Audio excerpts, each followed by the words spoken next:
বিসমিল্লাহির রহমানির রহিম। স্নেহের শিক্ষার্থীবৃন্দ, কেমন আছো তোমরা সবাই? নিশ্চয়ই সবাই সুস্থ রয়েছো। আমরা আজকে যাব একমাত্রিক সমস্যা অধ্যায়ের ৪র্থ লেকচারে। এখানে আমরা আজকে আলোচনা করব আবারও স্থৈতিক সোপান। স্থৈতিক সোপান কি আমরা গতদিন আলোচনা করেছি। গতদিনের যে ধারণাটি তার সাথে আজকের ধারণার পার্থক্য হচ্ছে যে আজকে যে কণাটি আপতিত হবে এই কণাটির শক্তি বিভব উচ্চতার চেয়ে বেশি। আমরা গতদিন যেভাবে বলেছি স্থিতিক সোপান আমরা কাকে বলি, যে আমরা সিঁড়ির যে ধাপগুলো উঠি, যে এটি দেখতে একটা সিঁড়ির মতো দেখা যাচ্ছে, এই অঞ্চলে বিভব 0 আর এই অঞ্চলে বিভবের মান v = v0। অর্থাৎ এই জায়গাতে হঠাৎ করে বিভবের পরিবর্তন হয়েছে। কোনো অঞ্চলে যদি হঠাৎ করে বিভবের পরিবর্তন ঘটে তাহলে আমরা সেই অঞ্চলটাকে বা সেই সমস্যাটাকে আমরা স্থৈতিক সোপান বা বিভব ধাপ হিসাবে অভিহিত করতে পারি। আমরা দুটো অঞ্চলে ভাগ করেছি। প্রথম অঞ্চল, এখানে বিভবের পরিমাণ 0। এটি দ্বিতীয় অঞ্চল, এখানে বিভবের পরিমাণ v0। আর আজকে আমাদের আলোচনার যে মৌলিক বৈশিষ্ট্য সেটি হলো যে কণাগুলো এপাশ থেকে আসবে, আমরা ধরে নেব কণাগুলো বাম পাশ থেকে আসছে। কণা তথা কণার সাথে জড়িত ডি ব্রগলি তরঙ্গগুলো, এগুলো বাম পাশ থেকে আসছে। এই কণার শক্তি, এই বিভব ধাপ যেটি, তার যে উচ্চতা, এই উচ্চতার চেয়ে কণার শক্তিটা আজকে বেশি। গতদিন ছিল আমাদের কণার শক্তি ছিল বিভব ধাপের উচ্চতার চেয়ে কম। গতদিন আমাদের এই যে ই রেখাটি, ছবিতে আমরা যে ই রেখাটি দেখাচ্ছি, গতদিন আমরা ই রেখাটি দেখিয়েছিলাম এই জায়গাতে। এরকম কোন একটি জায়গাতে, অর্থাৎ কণার শক্তি ছিল বিভব ধাপের উচ্চতার চেয়ে কম। কিন্তু আজকে আমাদের আলোচ্য বিষয় হলো, যদি কণার শক্তি বিভব ধাপের চেয়ে উচ্চতার চেয়ে বেশি হয় তাহলে কি ঘটবে। গতদিন আমরা দেখেছি যে চিরায়ত ধারণা অনুসারে যে কণাগুলো আসবে তাদের শক্তি যেহেতু বিভব ধাপের উচ্চতার চেয়ে কম, ফলে চিরায়ত ধারণা অনুসারে সবগুলো কণা প্রতিফলিত হওয়ার কথা ছিল। এই পাশে যাওয়ার সম্ভাবনা চিরায়ত ধারণা অনুসারে এই ব্যারিয়ার ভেদ করে যাওয়ার সম্ভাবনা ছিল না চিরায়ত ধারণা অনুসারে। সেখানে আমরা কোয়ান্টাম বলবিজ্ঞান অ্যাপ্লাই করলাম। কোয়ান্টাম বলবিজ্ঞান অ্যাপ্লাই করেও আমরা দেখলাম যে কণাগুলো আপতিত হবে তার সবগুলোই প্রতিফলিত হবে, অথচ এপাশে কণা পাওয়ার সম্ভাবনা কিন্তু 0 নয়।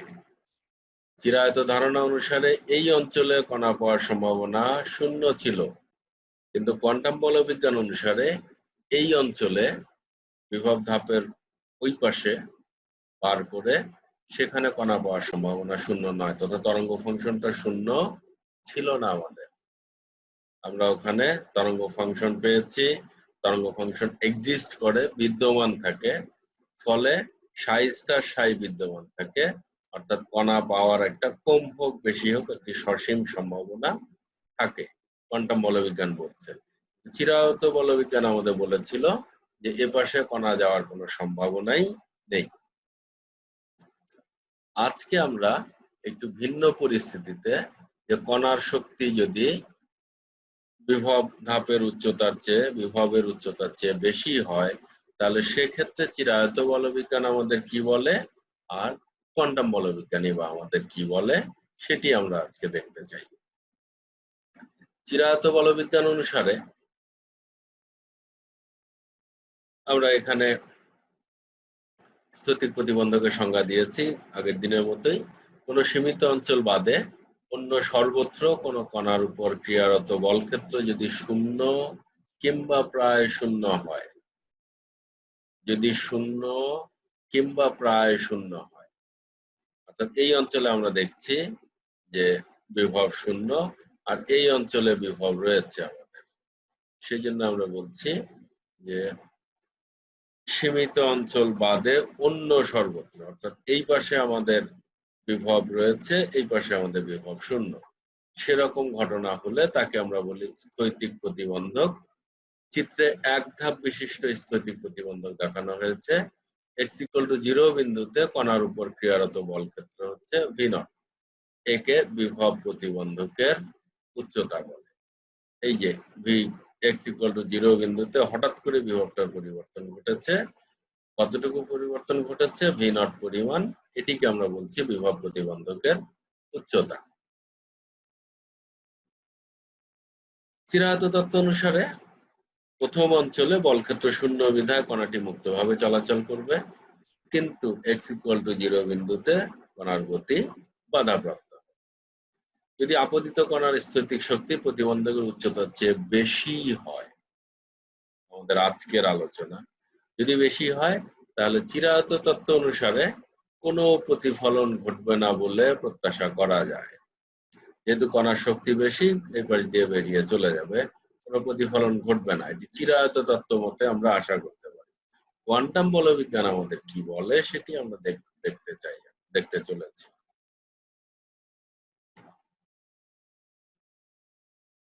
আমরা কণার সংশ্লিষ্ট যে ডি ব্রগলি তরঙ্গ বা সেখান থেকে আমরা তরঙ্গ প্যাকেট বিবেচনা করছি, কণাগুলো ভর হলো m, তরঙ্গ প্যাকেট প্রতিবন্ধকে আপতিত হলে এর একটি অংশ প্রতিফলিত এবং বাকি অংশ সঞ্চালিত।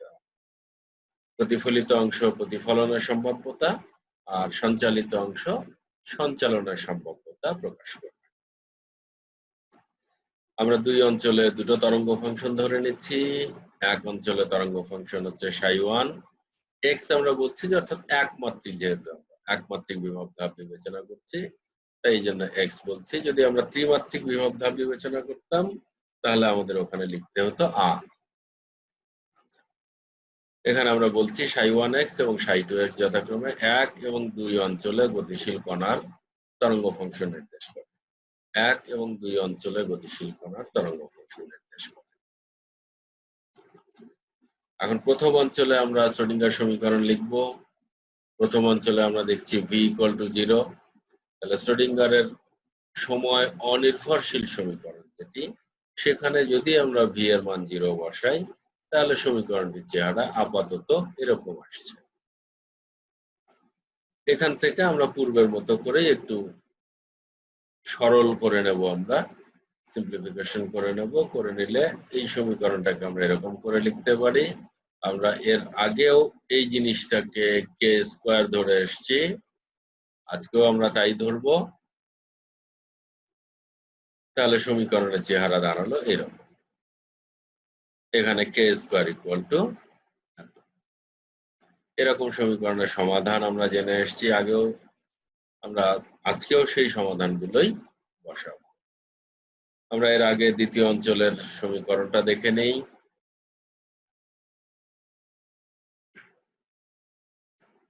দ্বিতীয় অঞ্চলে অর্থাৎ 0 less than or equal to x less than or equal to infinity, এই অঞ্চলে বা দ্বিতীয় অঞ্চলে বিভব শক্তি রয়েছে। এখানে আমরা আজকের হেডিং হলো যে E greater than V0, এই শর্তটা মানতে যে আমাদের সমীকরণটাকে এরকম করে সাজাতে হচ্ছে। যেহেতু E greater than V0, ফলে E থেকে আমরা ভিটাকে বাদ দিব, আর সেটি করতে যে, সেটি দেখাতে যে আমাদের এখানে ধনাত্মক প্লাস চিহ্ন আসছে। এর আগেও আমরা এটাকে, এই অংশটুকুকে বিটা স্কয়ার ধরে এসেছি, আজকেও আমরা তাই ধরছি।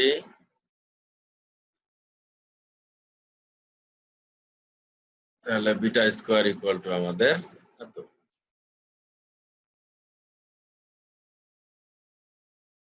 এখন এই দুটো অঞ্চলের সমাধান আমরা বিবেচনা করি, সমীকরণ পেয়েছি, এখন সমাধান আমরা বিবেচনা করি। প্রথম অঞ্চলের যে সমীকরণে একটা ঋণাত্মক চিহ্ন ছিল, del 2 psi by del x2 minus k square psi, এই মাইনাস থাকার জন্য এখানে আমাদের সমাধানের সমীকরণে i এসছে, ইমাজিনারি টার্ম এসছে। এই অংশটা নির্দেশ করে, আমরা আগেও বলেছি, এই অংশটা নির্দেশ করে ধনাত্মক x অক্ষ বরাবর একটি অগ্রগামী তরঙ্গ নির্দেশ করে, যার বিস্তার হলো a। আর এই অংশটি ঋণাত্মক x অক্ষ বরাবর অগ্রগামী একটি তরঙ্গ নির্দেশ করে, অর্থাৎ বিভব ধাপের প্রান্ত থেকে যে প্রতিফলিত অংশটা যাবে, একটি অংশ তো আপতিত অংশ, এই আপতিত অংশ নির্দেশ করছে এই পথটি, আর এই পথটি নির্দেশ করছে এখান থেকে যে প্রতিফলন ঘটছে, সেই প্রতিফলিত তরঙ্গটা নির্দেশ করছে এই পথটি।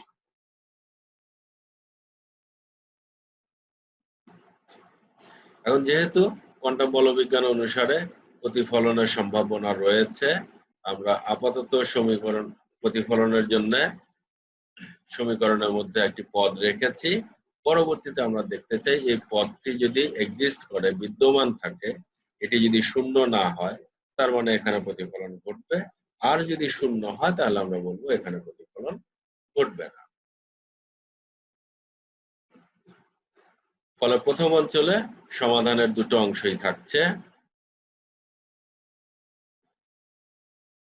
প্রথম অংশের বিস্তার হলো a এবং দ্বিতীয় অংশের বিস্তার হলো b। এবার দ্বিতীয় অঞ্চলের যে সমীকরণ, দ্বিতীয় অঞ্চলের সমীকরণে যেহেতু এর সমাধানেও দেখো যে ইমাজিনারি পদ এসছে, আমরা ধরছি c = i beta x plus d e to the power minus i beta x, অর্থাৎ এই দুই অঞ্চলের সমীকরণের সমাধানের চেহারাগুলো একই রকম, মান ভিন্ন স্বাভাবিকভাবে। এখন এই সমীকরণে তাহলে এই সমীকরণের মতো করে এখানে এই অংশটি ধনাত্মক x অক্ষ বরাবর গতিশীল তরঙ্গ নির্দেশ করছে, আর এই অংশটুকু ঋণাত্মক x অক্ষ বরাবর গতিশীল তরঙ্গ নির্দেশ করছে।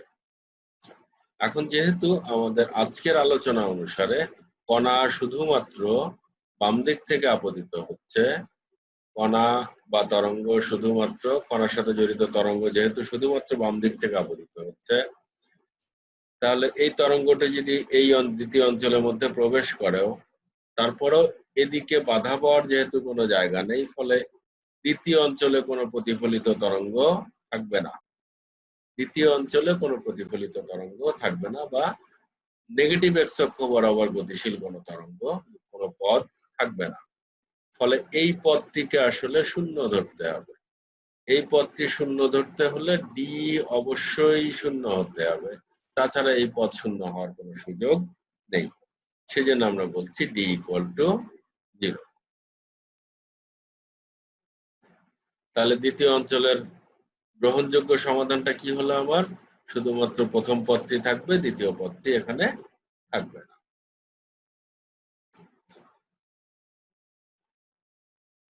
আমরা এখন যেহেতু দুই অঞ্চলের সমীকরণ পেয়েছি, তাদের সমাধান পেয়েছি, এই সমাধান দুটোকে বিবেচনা করে আমরা এর প্রতিফলন সম্ভাব্যতা এবং সঞ্চালন সম্ভাব্যতা বিস্তার নির্ণয় করতে চাই।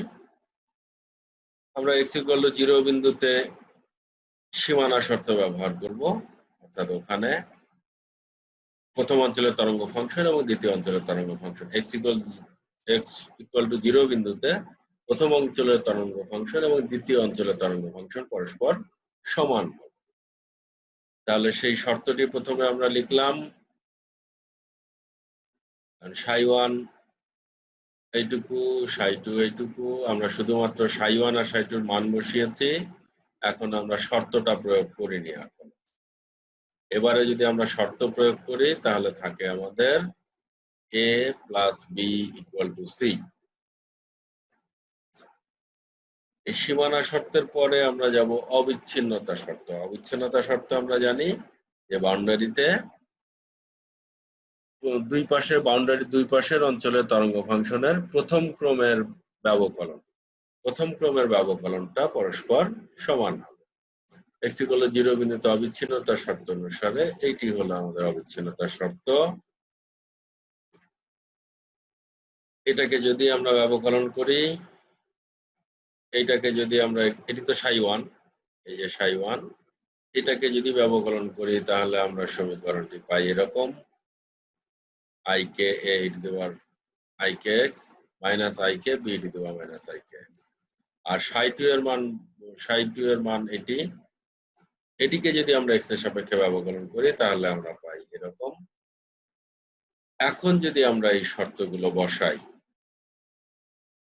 এখন এই শর্ত এই সমীকরণে বসালে আমরা পাচ্ছি, আমাদের থাকছে এরকম একটি সমীকরণ। এখানে বাম পাশ থেকে আমরা i কে কমন নিতে পারছি, নিলাম।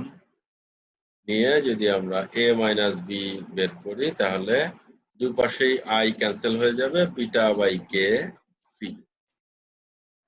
তাহলে আমরা এখানে দুটো সমীকরণ পেলাম, একটি হলো a plus b equal to c, আর একটি হলো a minus b equal to beta by K into c. এই দুটো সমীকরণ সমাধান করে আমরা a এবং b এর মান বের করে নিতে পারবো। আমরা সচরাচর এরকম সিম্পল সমীকরণ যেভাবে সমাধান করি তাই করব এখানেও আমরা। করে আমরা প্রাথমিকভাবে a এবং b এর মান বের করে নিতে চাই। a এবং b এর মান বের করার জন্য আমরা প্রথমে 6 এবং 7 যোগ করি। 6 এবং 7 যদি আমরা যোগ করি তাহলে আমরা পাবো,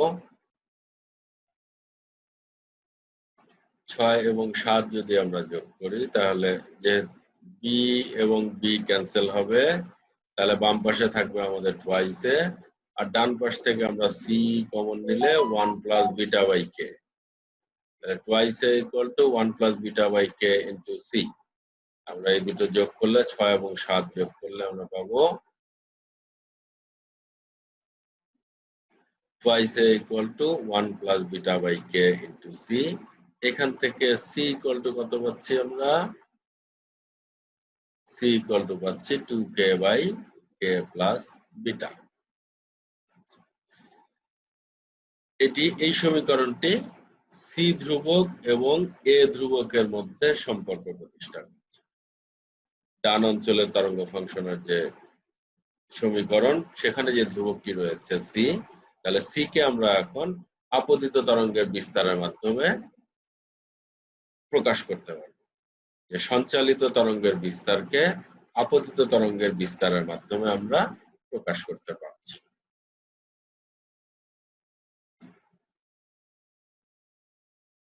এবার আমরা 6 থেকে 7 বিয়োগ করব।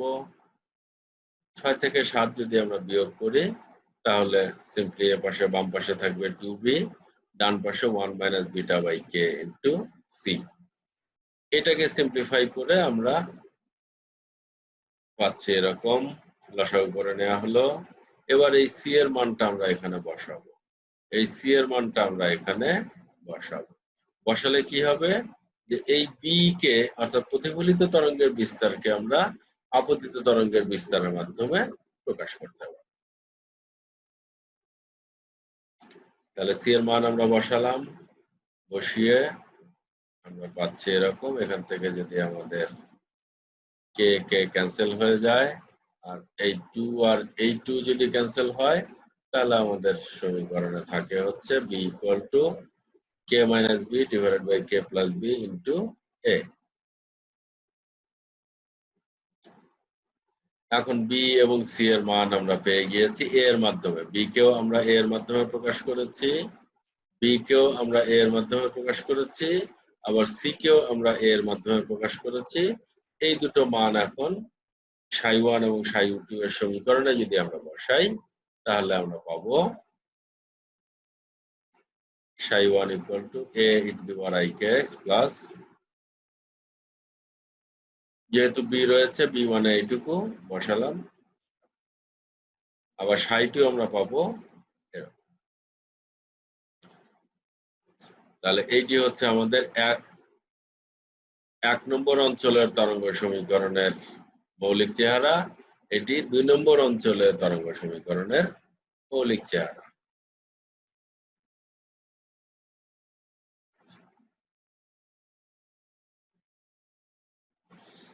আমরা গতদিনের মতো আজকে আবারও সম্ভাব্যতা প্রবাহ ঘনত্ব আমরা আলোচনা করব। সম্ভাব্যতা প্রবাহ ঘনত্ব, সম্ভাবনার প্রবাহ। আমরা প্রবাহ বলতে বুঝি, প্রবাহের ইংরেজি হলো কারেন্ট। এমনিতে চলতরিতে কারেন্ট বলতে আমরা বুঝি যে ইলেকট্রনের প্রবাহ। আর এখানে হচ্ছে সম্ভাবনার প্রবাহ, একটি কণা পাওয়ার সম্ভাবনা কত সেইটির হ্রাস বৃদ্ধি, একটি নির্দিষ্ট অঞ্চলের মধ্যে কণা পাওয়ার সম্ভাবনার হ্রাস বৃদ্ধি। আমরা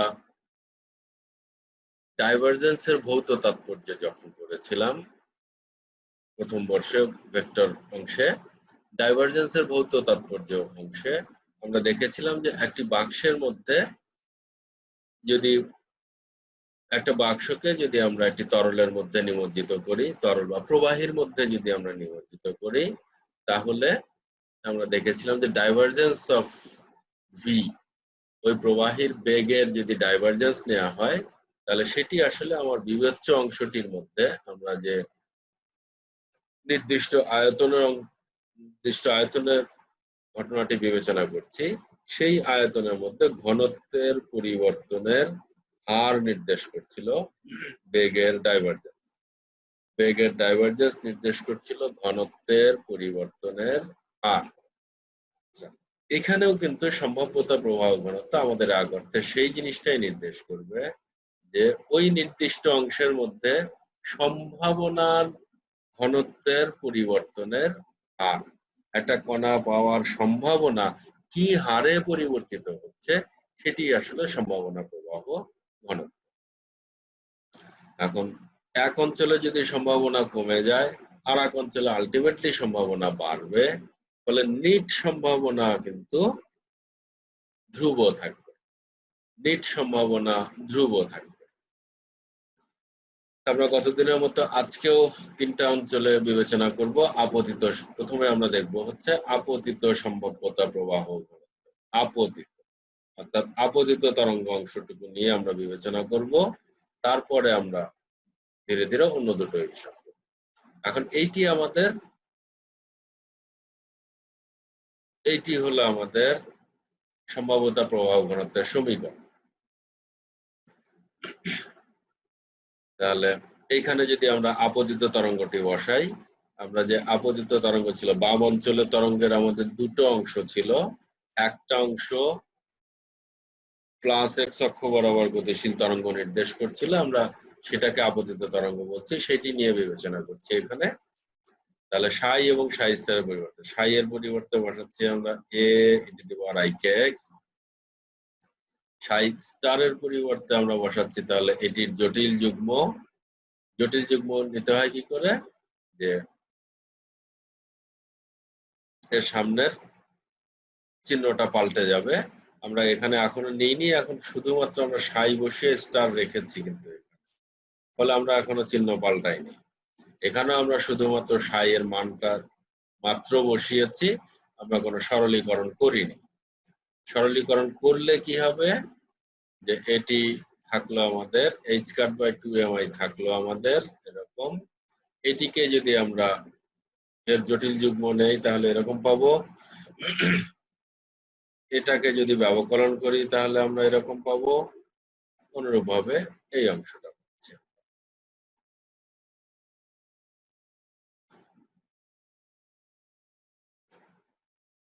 এটাকে যদি আমরা আরেকটু সরলীকরণ করি তাহলে এরকম পাচ্ছি আমরা।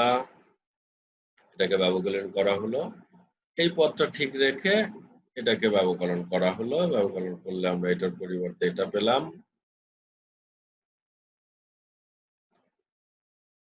এখন এখানে এই পদ দুটো, এই পদ এবং এই পদ গুণ হয়ে পরস্পরকে ক্যান্সেল করে দিল। এখানে এই পদ এবং এই পদ গুণ হয়ে ক্যান্সেল করে দিল। তাহলে থাকলো কি আমার I K A star A plus I K A star. এই দুটো থেকে আমরা পাচ্ছি এটা। তাহলে এখানে আমরা কি পাচ্ছি, h cut K by M. এটি আসলে কি, এটি আসলে বেগ, কারণ আমরা জানি পি ইকুয়াল টু এইচ কাটকে, পি হলো ভরবেগ, চিরায়ত ধারণা অনুসারে ভরবেগ হচ্ছে এমভি, একে যদি আমরা এম দিয়ে ভাগ করি তাহলে এম এম ক্যান্সেল হলে আসলে পড়ে থাকলো আমাদের শুধু ভি।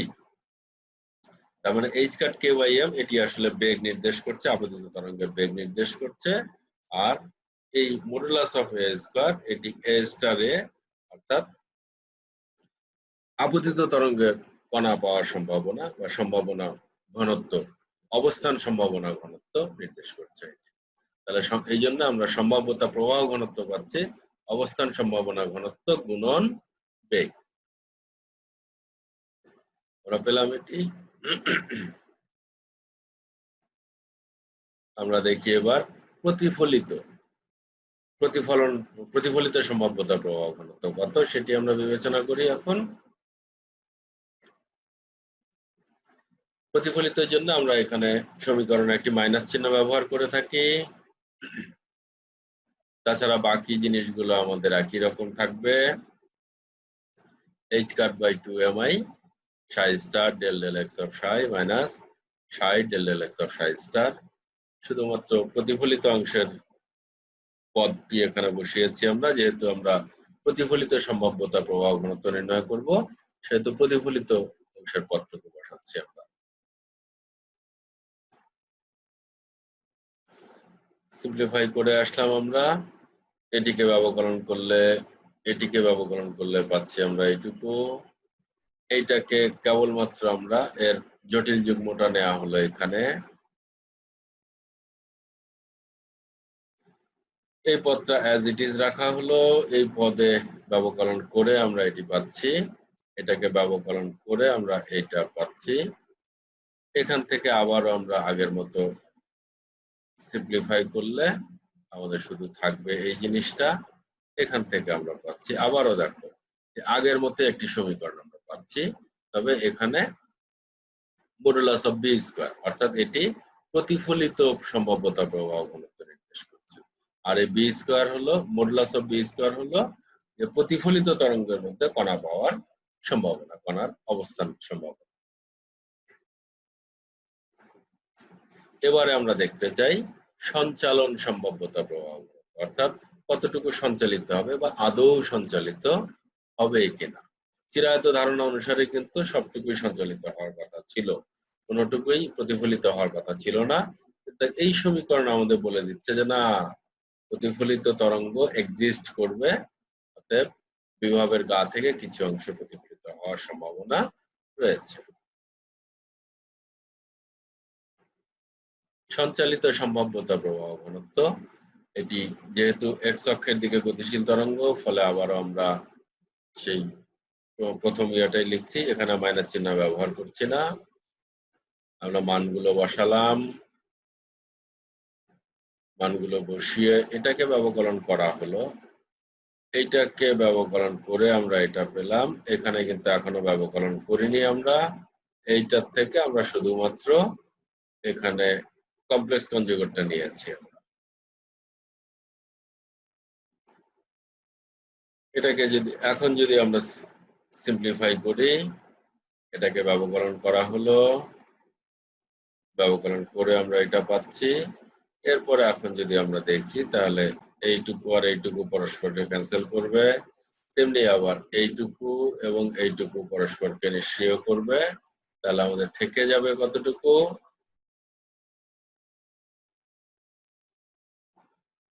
এইটি। অর্থাৎ আমরা এখানে দেখছি যে সঞ্চালন সম্ভাব্যতা প্রবাহ ঘনত্ব রয়েছে এখানে, এটিও শূন্য নয়। অর্থাৎ এখান থেকে আমরা যদিও বা শক্তি, আপতিত কণার শক্তি বিভব ধাপের উচ্চতার চেয়ে বেশি, চিরায়ত ধারণা অনুসারে সব কণাই বেরিয়ে যাওয়ার কথা ছিল, কিন্তু আমরা দেখছি যে না, প্রতিফলিত সম্ভাব্যতা প্রবাহ ঘনত্বটা শূন্য নয়।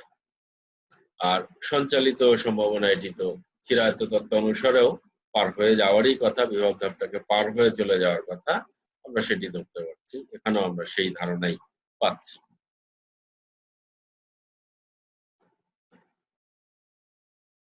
প্রতিফলন সহগ প্রতিফলন সহগ আমরা কাকে বলছি? যে প্রতিফলিত বিমের সম্ভাব্যতা প্রবাহ ঘনত্ব এবং আপতিত বিমের সম্ভাব্যতা প্রবাহ ঘনত্বের অনুপাত। প্রতিফলন সহগ গতদিনের মতোই আজকেও আমরা ডিফাইন করছি। প্রতিফলিত বিমের সম্ভাব্যতা প্রবাহ ঘনত্ব এবং আপতিত বিমের সম্ভাব্যতা প্রবাহ ঘনত্বের অনুপাতকে আমরা বলছি প্রতিফলন সহগ। গাণিতিকভাবে আমরা লিখছি R equal to JR by JI, reflected divided by incident।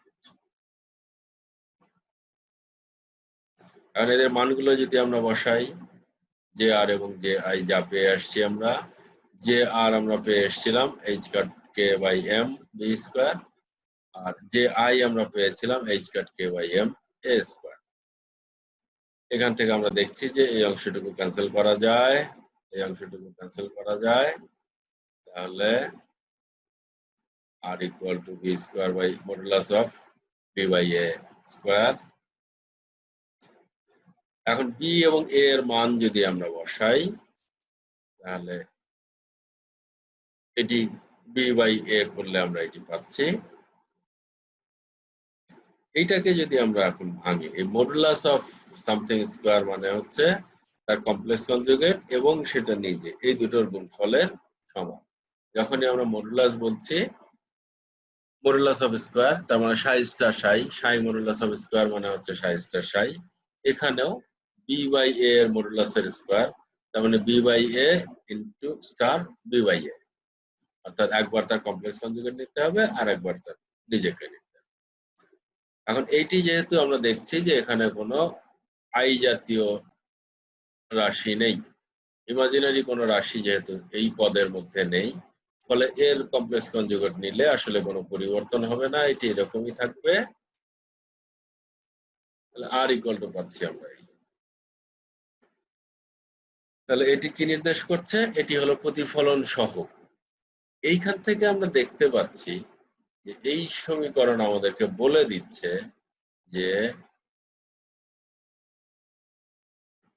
এই যে ভাজকটা বড়, যেহেতু এখানে প্লাস রয়েছে আর ভাজ্য ছোট, তার মানে ডান পক্ষটা অবশ্যই লেস দেন 1, ডান পক্ষ অবশ্যই লেস দেন 1। তার মানে প্রতিফলন সম্ভাব্যতা হচ্ছে 1 এর চেয়ে কম, অর্থাৎ যতটুকু আসবে তার সবটুকু প্রতিফলিত হবে না। অন্তত কোয়ান্টাম বলবিজ্ঞান অনুসারে সবটুকু প্রতিফলিত হওয়া সম্ভব নয়, বা সম্ভাবনা 100% নয়। 100% হলে আমরা বলতাম যে সবটুকুই প্রতিফলিত হবে। তাহলে এটি পেলাম হলো আমরা প্রতিফলন সহগ। আমরা এরপরে দেখতে চাই সঞ্চালন সহগ, কতটুকু অংশ ওর ওপাশে চলে যাবে। সঞ্চালন সহগের সংজ্ঞায় আমরা বলে এসেছি গতদিনের মতোই, যে সঞ্চালিত বিমের সম্ভাব্যতা প্রবাহ ঘনত্ব এবং আপতিত বিমের সম্ভাব্যতা প্রবাহ ঘনত্ব, এই দুটোর অনুপাতকে আমরা বলছি প্রতিফলন সহগ।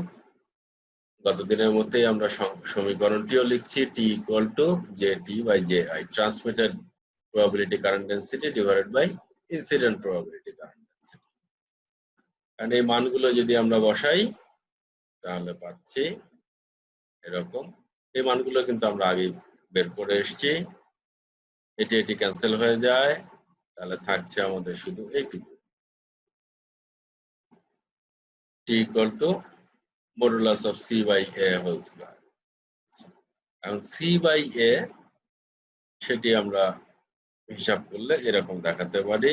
এটাকে যদি আমরা ক্যালকুলেশন করি, এখানেও যেহেতু আমাদের কোনো ইমাজিনারি টার্ম নেই, ডান পক্ষের মধ্যে কোনো ইমাজিনারি টার্ম নেই, ফলে এর যদি জটিল যুগ্ম নেই তাহলেও একই থাকবে, অর্থাৎ আমরা সরাসরি এটাকে ভেঙে এরকম করে লিখতে পারি।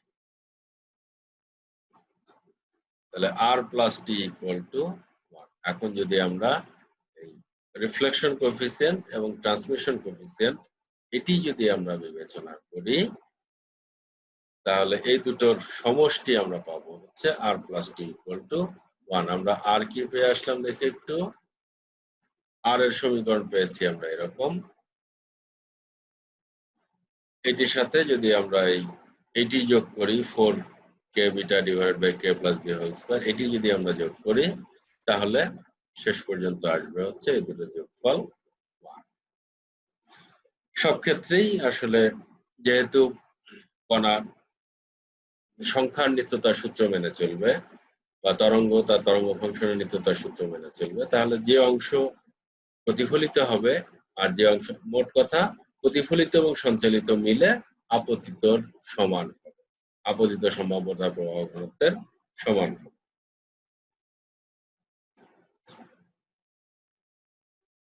এই আলোচনা থেকে আমরা সিদ্ধান্ত নিচ্ছি যে বিভবের সীমানায় আপতিত বিমের সঞ্চালিত হওয়ার সম্ভাব্যতার সাথে সাথে প্রতিফলিত হওয়ারও সসীম সম্ভাব্যতা থাকে। কোয়ান্টাম বলবিজ্ঞান বলছে যে হ্যাঁ, ওপাশে পার হয়ে যেমন যাবে, সঞ্চালিত হওয়ার সম্ভাব্যতার সাথে সাথে প্রতিফলিত হওয়ারও সসীম সম্ভাব্যতা থাকছে। চিরায়ত বিবেচনায় শুধুই মাত্র সঞ্চালিত হওয়ার, চিরায়ত বিবেচনায় প্রতিফলিত হওয়ার ধারণা আমরা পাই না।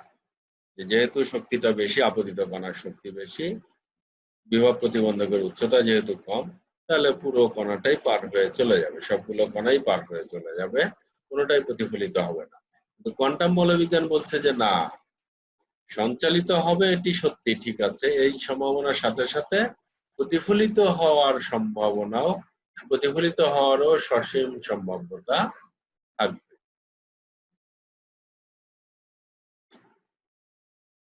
আরো একটা সিদ্ধান্ত আমরা এখান থেকে নিতে পারি, যথাযথ হিসাব করে দেখানো যায় যে বাম অঞ্চলে বাম থেকে ডান দিকে নিট সম্ভাব্যতা ঘনত্ব ডান অঞ্চলের সম্ভাব্যতা প্রবাহ ঘনত্বের সমান। এইটি কিভাবে? এখানে আমরা বলছি বাম অঞ্চলে বাম থেকে ডান দিকে নিট সম্ভাব্যতা ঘনত্ব, সম্ভাবনা ঘনত্ব ডান অঞ্চলের সম্ভাব্যতা প্রবাহ ঘনত্বের সমান। আসলে এখানে বলা হচ্ছে যে এই যে আমরা আমাদের বিভব ধাপটি, আজকের বিবেচ্য যে বিভব ধাপ, এটি এই অঞ্চলে কিন্তু আমাদের দুটো তরঙ্গ রয়েছে। এই অঞ্চলে একটি রয়েছে আমাদের আপতিত তরঙ্গ, এটি যাচ্ছে এইদিকে, আর একটি রয়েছে আমাদের প্রতিফলিত তরঙ্গ, এটি যাচ্ছে এইদিকে। এই তরঙ্গের যে সম্ভাব্যতা প্রবাহ ঘনত্ব আর এই তরঙ্গের যে সম্ভাব্যতা প্রবাহ ঘনত্ব, এই দুটোর বিয়োগফল, কারণ এটি চলছে এইদিকে আর এটি চলছে এইদিকে, তাহলে নিট প্রবাহ ঘনত্ব বের করতে গেলে একটা থেকে আরেকটা বিয়োগ করতে হবে। এই দুটোর বিয়োগ ফলটাই হচ্ছে এই যে ডান পাশের অংশে যে ইয়েটা রয়েছে, আমাদের ডান পাশের অংশে যে তরঙ্গটি রয়েছে, অর্থাৎ সঞ্চালিত অংশ যেটা, সেই সঞ্চালিত অংশের সম্ভাব্যতা প্রবাহ ঘনত্বের সমান। অর্থাৎ এখানে তরঙ্গ ফাংশনের মধ্যে দুটো অংশ রয়েছে, রেসপেক্টিভ অংশগুলোর আপতিত এবং প্রতিফলিত অংশের সম্ভাব্যতা প্রবাহ ঘনত্বের বিয়োগফলটা হবে এই এই অঞ্চলে সঞ্চালিত প্রবাহ ঘনত্বের সঞ্চালিত প্রবাহ সঞ্চালিত সম্ভাব্যতা প্রবাহ ঘনত্বের সমান, এই দুটোর বিয়োগফল। আমরা যদি গাণিতিকভাবে এই দুটো বিয়োগ করি তাহলে আমরা এটা পেয়ে যাব।